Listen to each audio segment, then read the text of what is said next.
بسم اللہ الرحمن الرحیم۔ تمام ناظرین کو اسلامی سبق آموز چینل میں خوش آمدید اور محبت و برا۔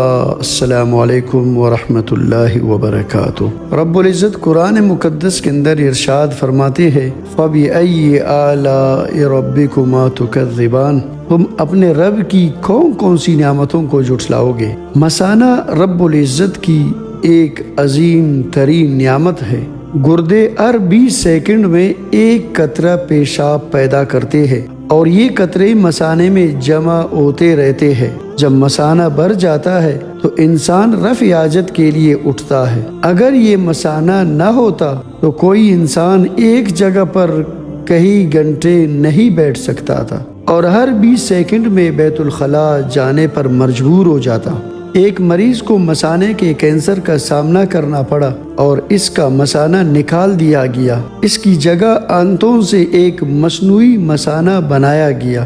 ڈاکٹر نے مریض سے کہا، جب تمہارے پاس رب العزت کا بنایا ہوا قدرتی مثانہ تھا تو تمہیں اس کے بھرنے کا احساس ہوتا تھا اور تم رفع حاجت کے لیے جاتے تھے، لیکن اب اس مصنوعی مثانے کے ساتھ تمہیں اس کے بھرنے کا احساس بھی نہ ہوگا، اس لیے تمہیں دن رات ہر گھنٹے میں رفع حاجت کے لیے جانا ہوگا، ورنہ یہ مثانہ پھٹ جائے گا اور موت واقع ہو سکتی ہے۔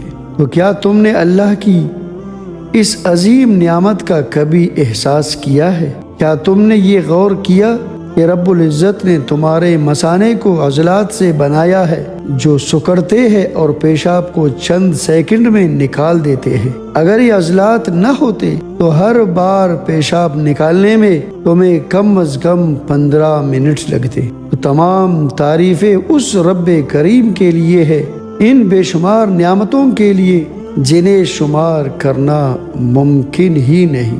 ممکن اپنی جگہ رب العزت قرآن مقدس کے اندر ایک جگہ ارشاد فرماتے ہیں وَإِن تَعُدُّوا نِعْمَةَ اللَّهِ لَا تُحْصُوهَا، تم میرے نعمتوں کو گن نہیں سکتے تو ان کا شکر کیسے کرو گے۔ رب العزت سے دعا ہے کہ رب العزت ہمیں ان انعامات کی قدردانی کی توفیق عطا فرمائے، آمین یا رب العالمین۔